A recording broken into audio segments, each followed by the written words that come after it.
नमस्कार दोस्तों, लक्ष्मी ट्यूटोरियल में आप सभी का स्वागत है। पर्यावरण पारिस्थितिकी से कुछ और महत्वपूर्ण प्रश्नों को मैंने तैयार किया है। चलिए शुरू करते हैं। पहला प्रश्न है, आयोनाइजिंग रेडिएशन और नॉन आयोनाइजिंग रेडिएशन में अंतर स्पष्ट करें। हमें आयोनाइजिंग और नॉन आयोनाइजिंग रेडिएशन जो है उनमें अंतर स्पष्ट करना है।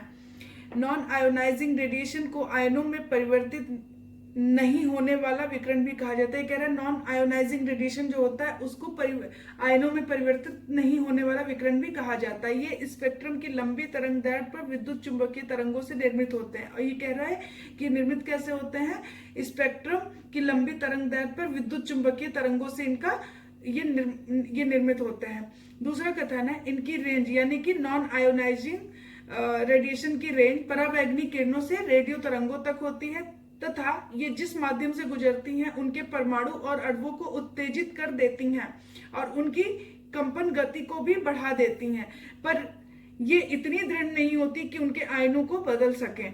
तो ये कह रहा है कि इनकी रेंज कहां से कहां तक होती है। परावैंगनी किरणों से रेडियो तरंगों तक होती है और ये जिस माध्यम से गुजरती हैं उसके परमाणु और अणुओं को इतना उत्तेजित कर देती हैं कि उनकी जो कंपन गति होती है उसको भी बढ़ाती हैं, पर ये इतनी दृढ़ नहीं होती कि उनके आयनों को बदल सके।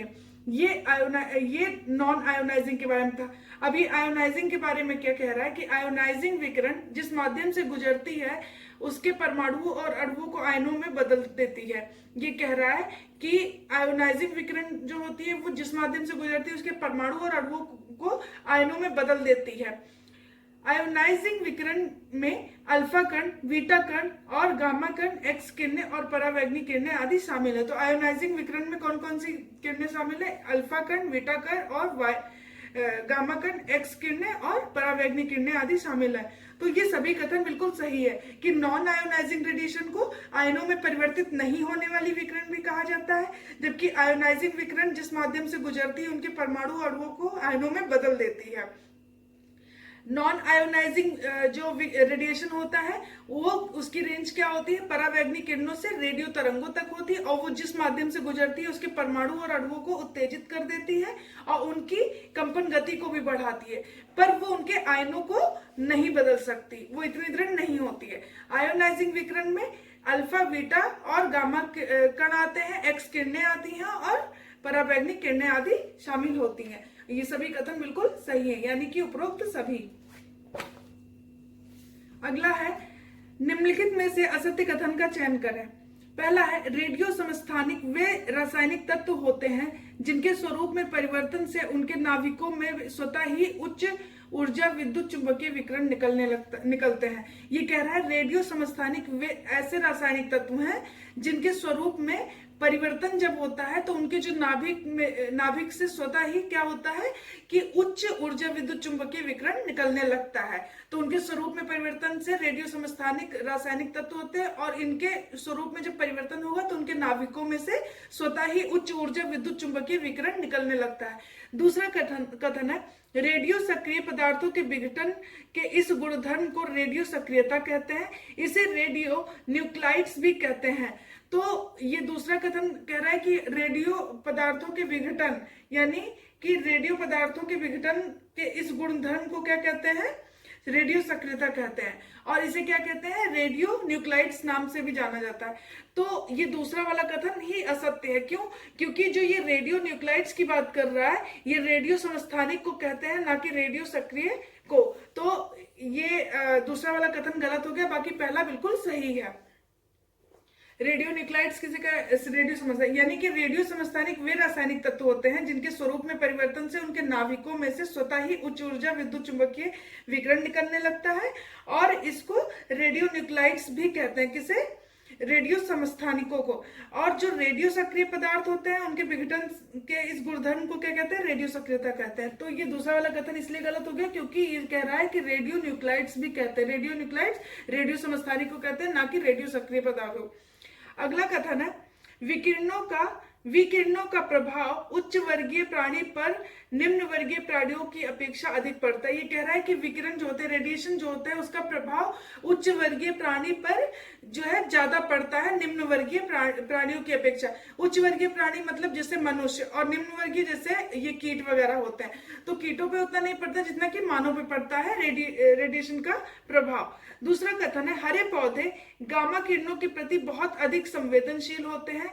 ये उनकी वृद्धि, फल और बीज देने की प्रक्रिया पर प्रभाव डालते हैं। ये गामा किरणों के बारे में बोल रहा है कि जो हरे पौधे होते हैं वो किसके प्रति, गामा किरणों के प्रति अधिक संवेदनशील होते हैं, और ये उनकी वृद्धि, यानी जो ये गामा किरणें होती हैं, ये पौधों की वृद्धि, फल और बीज देने की प्रक्रिया पर भी प्रभाव डालते हैं। तीसरा कथन है, विकिरण से जंतुओं के बाल उड़ना, खाल में जलन, गांठ पड़ना और त्वचा का रंग भी उड़ने लगता है। तो ये जो रेडिएशन से क्या होता है, जंतुओं पर भी प्रभाव पड़ता है। इससे क्या होता है, जंतुओं के बाल उड़ने लगते हैं, खाल में जलन होती है, गांठ पड़ जाता है, त्वचा का रंग उड़ने लगता है।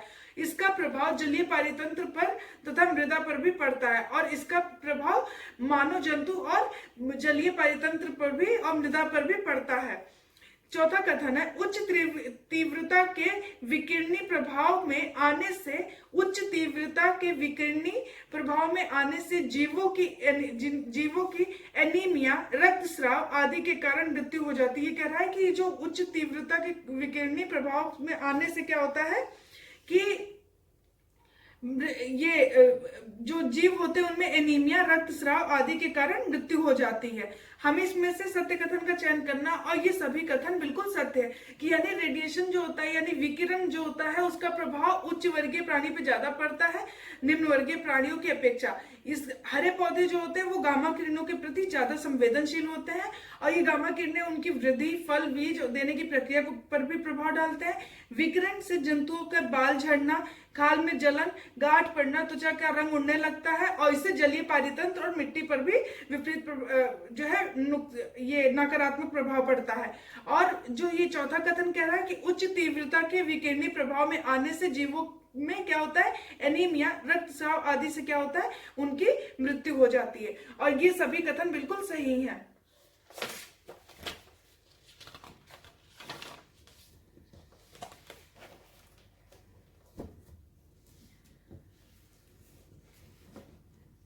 अगला प्रश्न है, रेडियो एक्टिव प्रदूषण के नियंत्रण के उपाय में शामिल है। ये कह रहा है कि रेडियो एक्टिव पॉल्यूशन के नियंत्रण के जो उपाय है उसमें कौन कौन से शामिल है, हमें बताना। कुछ कथन दिए गए हैं। परमाणु बम के भूमिगत वायुमंडल अथवा जलमंडल में परीक्षण पर रोक लगाई जानी चाहिए। यानी कि ये कह रहा है कि इसके रेडियो एक्टिव प्रदूषण के नियंत्रण के उपाय में ये भी है कि जो परमाणु बम के भूमिगत वायुमंडल और जलमंडल में जो परीक्षण होता है उस पर रोक लगा देनी चाहिए। दूसरा है कि मानव उपयोग वाले यंत्रों को रेडियो धर्मिता से मुक्त करना होगा। यानी मानव उपयोग वाले जो यंत्र होते हैं उसको रेडियो धर्मिता से मुक्त करना होगा, तथा नाभिकीय तत्वों के परिवहन में सावधानी नाभिकीय तत्व जो होते हैं उनके परिवहन में भी सावधानी बरतनी होगी। ये दूसरा कथन है। तीसरा है, चिकित्सीय व अनुसंधान, यानी कि रेडियो एक्टिव युक्त जो वो होंगे ये चिकित्सीय व अनुसंधान सामान, उनको वैज्ञानिक तरीके से वैज्ञानिक तरीके से निपटान होना चाहिए। चौथा है, परमाणु अस्त्रों पर रोक एवं निशस्त्रीकरण की प्रक्रिया। परमाणु अस्त्रों पर रोक लगा देना और निशस्त्रीकरण की प्रक्रिया को अपनाना। तो ये सभी कथन थे, और हमें बताना है कि रेडियो एक्टिव पॉल्यूशन के नियंत्रण में कौन कौन से शामिल है। तो ये सभी कथन बिल्कुल सही है कि उपरोक्त सभी का ये यूज प्रयोग करके हम इस पर नियंत्रण पा सकते हैं कि परमाणु बम के भूमिगत, वायुमंडल और जलमंडल में जो परीक्षण है उस पर रोक लगा देनी चाहिए, और मानव उपयोग वाले जो यंत्र होते हैं रेडियो धर्मिता से मुक्त करना होगा, और नाभिकीय तत्वों के परिवहन में भी सावधानी बरतनी होगी। चिकित्सीय व अनुसंधान जो कि रेडियो एक्टिव युक्त हो, ऐसे सामान को वैज्ञानिक तरीके से निपटान करना होगा। परमाणु अस्त्रों पर रोक लगाना होगा और निशस्त्रीकरण की प्रक्रिया को अपनाना होगा। तो ये सभी कथन बिल्कुल सही है, और ये रेडियो एक्टिव पॉल्यूशन के नियंत्रण के उपाय में सभी शामिल हैं। अगला देखते हैं, विद्युत चुंबकीय विकिरण के संदर्भ में निम्न कथनों पर विचार करें और बताएं कि सत्य कौन सा है। विद्युत चुंबकीय विकिरण के बारे में बोल रहा है, कुछ कथन दिए गए, हमें बताना है कि कौन से सत्य हैं। जब विद्युत परिपथ में विद्युत धारा उच्च आवृत्ति से बदलती है। ये कह रहा है कि जब विद्युत परिपथ में विद्युत धारा जो होती है उच्च आवृत्ति से बदलती है तो इसके चारों ओर ऊर्जा तरंगों के रूप में विद्युत चुंबकीय तरंगें प्रसारित होती है। तो इससे क्या होता है कि इसके चारों ओर क्या होगा कि चारों ओर जो है इसके ऊर्जा तरंगों के रूप में क्या होगा, ऊर्जा तरंगों के रूप में विद्युत चुंबकीय तरंगें प्रसारित होने लगती है और इससे केवल एक्स किरणें आती हैं और इसमें केवल एक्स किरणें ही आती हैं बोल रहा है। दूसरा कथन है इसका प्रभाव केवल मानव पर पड़ता है, इससे आंखों, अंडकोश, पाचन तंत्र, पित्ताशय पर विपरीत प्रभाव पड़ता है। हमें इसमें से सत्य कथन का चयन करना था और ये दोनों ही कथन असत्य है। क्यों? क्योंकि जब विद्युत परिपथ में विद्युत धारा उच्च आवृत्ति से बदलती है और इसके चारों ओर ऊर्जा तरंगों के रूप में विद्युत चुंबकीय तरंगें प्रसारित होती हैं तो ये होता है बिंदु। और इसमें केवल एक्स किरणें नहीं, इसमें अल्फा, बीटा, गामा और एक्स किरणें और ये जो है पराबैंगनी किरणें ये सभी शामिल होती हैं, ना कि केवल ये एक्स किरणें। और इसका प्रभाव केवल मानव पर नहीं, इसका प्रभाव जंतुओं पर भी पड़ता है और इसमें क्या होता है आंखों, अंडकोश, पाचन तंत्र और पित्ताशय पर विपरीत प्रभाव पड़ता है। तो ये दोनों ही कथन गलत था, तो ना तो एक ना ही दो, और हमें सत्य कथन का चयन करना था। अगला प्रश्न है निम्नलिखित में से सत्य कथन का चयन करें। पहला कथन है वायु तापमान की अपेक्षा जल का तापमान सामान्यतः अधिक स्थिर होता है। ये कह रहा है कि वायु तापमान की अपेक्षा जल का जो तापमान होता है, जल का टेम्परेचर होता है वो अधिक स्थिर होता है। तापमान में 1 डिग्री सेल्सियस की कमी या वृद्धि, मतलब जो टेम्परेचर होगा उसमें 1 डिग्री सेल्सियस की कमी हो या वृद्धि हो, इससे क्या होगा जलीय जीवों के लिए घातक हो जाती है। ये 1 डिग्री सेल्सियस की कमी या वृद्धि जलीय जीवों के लिए घातक होती है। दूसरा कथन है ताप प्रदूषण तब होता है जब अपशिष्ट उष्मा को जल निकाय के भीतर छोड़ दिया जाता है। वनाग्नि व ज्वालामुखी जैसी प्राकृतिक घटनाएं भी ताप प्रदूषण के लिए जिम्मेदार हैं। ये कह रहा है ताप प्रदूषण कब होता है, जब अपशिष्ट उष्मा को जल निकाय के भीतर छोड़ दिया जाता है। और इतना ही नहीं, इसके प्राकृतिक कारण भी है जिसमें वनाग्नि यानी वनों में आग लगना और ज्वालामुखी जैसी प्राकृतिक घटनाएं भी ताप प्रदूषण में योगदान देती हैं। तो ये दोनों कथन थे और हमें सत्य कथन का चयन करना था। ये दोनों ही कथन बिल्कुल सही हैं।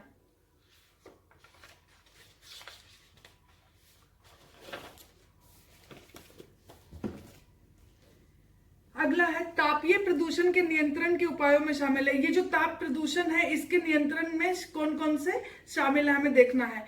पौधारोपण, मृदा अपरदन को रोकना, कूलिंग टावर, कृत्रिम झील का निर्माण, सह उत्पादन। और हमें बताना है कि तापीय प्रदूषण के नियंत्रण में कौन कौन से उपाय शामिल हो सकते हैं। पौधारोपण, बिल्कुल पौधारोपण करने से जो है ताप प्रदूषण पे काफी हद तक कंट्रोल किया जा सकता है। मृदा अपरदन को रोकना, बिल्कुल मृदा अपरदन को रोकेगा तो इसे सूर्य की जो सूर्य से जो ये मिलता है तो सूर्य की ऊर्जा वो अच्छी तरीके से मिलेगी। और कूलिंग टावर और कृत्रिम झील का निर्माण और सह उत्पादन, तो ये सभी बिल्कुल सही है। और इससे क्या होगा कि तापीय प्रदूषण पर काफी हद तक नियंत्रण पाया जा सकता है। तो इसमें सभी हो जाएगा, पौधारोपण, मृदा अपरदन और क्या होगा मृदा अपरदन को रोकना। तो इससे क्या होता है मृदा अपरदन के, ये थोड़ा सा मैं कंफ्यूज थी। मृदा अपरदन को अगर रोका जाएगा तो इससे ताप प्रदूषण का क्या रिलेशन है कि इससे जल को पर्याप्त सूर्य का प्रकाश और ऑक्सीजन प्राप्त होगा। तो मृदा अपरदन से ये हो जाएगा कि जल को क्या होगा पर्याप्त सूर्य का प्रकाश और ऑक्सीजन प्राप्त होगा। कूलिंग टावर, कृत्रिम झील का निर्माण और सह उत्पादन। सह उत्पादन क्या होगा, सह उत्पादन में ये होता है कि इसमें औद्योगिक जल को क्या करते हैं, औद्योगिक जल अपवाह को ठंडा करके घरेलू उपयोग में लाया जा सकता है, ये सह उत्पादन हो जाएगा। और ये सभी इसके उपायों में शामिल हैं तापीय प्रदूषण के नियंत्रण में। तो पौधारोपण, मृदा अपरदन को रोकना, कूलिंग टावर, कृत्रिम झील का निर्माण, सह उत्पादन, ये सभी बिल्कुल, तो यानी कि उपरोक्त सभी हो जाएगा। अगला देखते हैं, निम्नलिखित में से सत्य कथन का चयन करें। कूलिंग टावर वह प्रक्रिया है जिसमें अपशिष्ट ऊर्जा को वायुमंडल में वाष्प के माध्यम से छोड़ते हैं। कह रहा है कि जो कूलिंग टावर है, यानी कूलिंग टावर अभी हमने देखा कि एक ये इस पे तापीय प्रदूषण के नियंत्रण में ये भी एक उपाय है कूलिंग टावर। तो कूलिंग टावर होता क्या? कूलिंग टावर एक प्रक्रिया है जिसमें क्या करते हैं कि अपशिष्ट ऊर्जा को वायुमंडल में वाष्प के माध्यम से छोड़ते हैं। ये पहला कथन है। दूसरा है सह उत्पादन प्रक्रिया में औद्योगिक जल अपवाह को ठंडा करके घरेलू उपयोग में लाया जाता है। तो और ये दोनों ही कथन बिल्कुल सही हैं कि कूलिंग टावर एक प्रक्रिया है जिसमें क्या करते हैं, अपशिष्ट ऊर्जा को क्या करेगा, वायुमंडल में वाष्प के माध्यम से छोड़ते हैं। और सह उत्पादन एक प्रक्रिया है जिसमें क्या करेगा, औद्योगिक जल अपवाह को ठंडा करते हैं और फिर घरेलू यूज में लाया जाता है। और ये दोनों ही कथन बिल्कुल सही हैं। आगे देखते हैं। ठोस अपशिष्टों का उत्पादन वास्तव में आधुनिक भौतिकवादी समाज की देन है। ये पहला कथन है। हमें इसमें से असत्य कथन का चयन करना है कि ठोस अपशिष्टों का उत्पादन वास्तव में आधुनिक भौतिकवादी समाज की देन है। दूसरा है विकसित देशों की प्रयोग करो और फेंको संस्कृति यानी यूज एंड थ्रो कल्चर ठोस अपशिष्ट प्रदूषण के लिए जिम्मेदार है। तो ये दोनों ही कथन बिल्कुल सही है। तो ना तो इसमें से असत्य कथन का चयन करना था, ना तो पहला ना ही दूसरा। क्यों? क्योंकि जो ठोस अपशिष्ट क्या है, ये क्या है, आधुनिक भौतिकवादी समाज की देन है। और ये विकसित देशों की प्रयोग करो और फेंको संस्कृति यानी यूज एंड थ्रो कल्चर ठोस अपशिष्ट प्रदूषण के लिए जिम्मेदार है। और ये दोनों ही कथन सही है। तो इसमें से कोई भी असत्य नहीं होगा। अगला है, हमें कुछ कथन दिए गए, हमें बताना है कि इसमें से कौन सा सही है। ठोस अपशिष्ट प्रबंधन नियम 2016 के संदर्भ में निम्नलिखित कथनों पर विचार करें। ये ठोस अपशिष्ट प्रबंधन नियम 2016 था। इसमें क्या क्या चीजें शामिल थी हमें बताना है। तो पहला है कि इसने वर्ष 2000 में अधिसूचित किए गए म्यूनिसिपल ठोस अपशिष्ट प्रबंधन एवं निपटान नियम का स्थान लिया। दूसरा है, इसके अनुसार स्रोत पर ही सूखे कचरे और गीले कचरे को अलग करना होगा। इस नियम का प्रभाव सभी स्थानीय निकायों और एवं संकुलों पर होगा। ये दूसरा कथन है। तो ठोस अपशिष्ट प्रबंधन नियम 2016 के संदर्भ में कुछ कथन थे और ये दोनों ही कथन बिल्कुल सही है। पहला तो ये कि वर्ष 2000 में अधिसूचित किया गया था म्यूनिसिपल ठोस अपशिष्ट प्रबंधन एवं निपटान नियम, इसने इसका स्थान लिया है। और इसके अनुसार क्या है कि सूखे कचरे को यानी इसके अनुसार स्रोत पर ही, जहां से निकलता वहीं पर ही सूखे कचरे और गीले कचरे को अलग अलग करना होगा। और इस नियम का प्रभाव सभी स्थानीय निकायों और संकुलों पर होगा। ये दोनों ही कथन बिल्कुल सही हैं। इसके बारे में थोड़ा और जान लेते हैं क्योंकि ये महत्वपूर्ण है। पहला तो ये कि इस नियम के अंतर्गत विभिन्न पक्षकारों जैसे कि भारत सरकार के विभिन्न मंत्रालय, पर्यावरण वन एवं जलवायु मंत्रालय, शहरी विकास मंत्रालय, रसायन एवं उर्वरक मंत्रालय, कृषि एवं कृषक कल्याण मंत्रालय, जिला मजिस्ट्रेट, ग्राम पंचायत, स्थानीय निकाय, राज्य प्रदूषण नियंत्रण बोर्ड आदि के कर्तव्यों का उल्लेख भी किया गया है। इसमें एक चीज और है कि जो प्रदूषण करता है उसको 3 प्रकार यानी कि जैव निम्नीकरण, गैर जैव निम्नीकरण, अपशिष्ट और क्या है, घरेलू खतरनाक अपशिष्ट, इन तीनों में करना होगा 3 प्रकार से। और इसे करने के बाद क्या करना होगा, अपशिष्ट संग्रहकर्ता को ही देना होगा। इसमें जो शुल्क है वो कौन करेगा, स्थानीय निकायों के द्वारा जो शुल्क निर्धारित होंगे वो शुल्क लगाया जाएगा। तो ये था इसके बारे में ठोस अपशिष्ट प्रबंधन नियम 2016 यानी कि इसने किसका स्थान लिया है, वर्ष 2000 में अधिसूचित किया गया था म्यूनिसिपल ठोस अपशिष्ट प्रबंधन एवं निपटान नियम, उसका स्थान इसने लिया है। और इसके अनुसार स्रोत पर ही सूखे कचरे गीले कचरे का अलग अलग करना होगा और इस नियम का प्रभाव सभी स्थानीय और संकुलों पर होगा। और इसमें 3 प्रकार से यानी जैव निम्नीकरण, गैर जैव निम्नीकरण और प्रदूषण करता है, ये तीन प्रकार है। और इसमें इसको किसे देना होगा, अपशिष्ट संग्रहकर्ता को ही देना होगा। और इसमें क्या है कि ये जो शुल्क लगेगा वो स्थानीय निकायों के द्वारा ही निर्धारित किया जाएगा। तो ये दोनों ही कथन सही था। बाकी जो था हमने बता दिया कौन कौन से मंत्रालय इसके अंतर्गत किसका किसका कर्तव्य होगा, यानी कि पर्यावरण एवं जलवायु परिवर्तन मंत्रालय, शहरी विकास मंत्रालय, रसायन एवं उर्वरक मंत्रालय, कृषि एवं कृषक कल्याण मंत्रालय, जिला मजिस्ट्रेट, ग्राम पंचायत, स्थानीय निकाय, राज्य प्रदूषण नियंत्रण बोर्ड आदि के कर्तव्यों का उल्लेख भी इसमें किया गया है, तो ये इंपॉर्टेंट है। चलिए आगे बढ़ते हैं।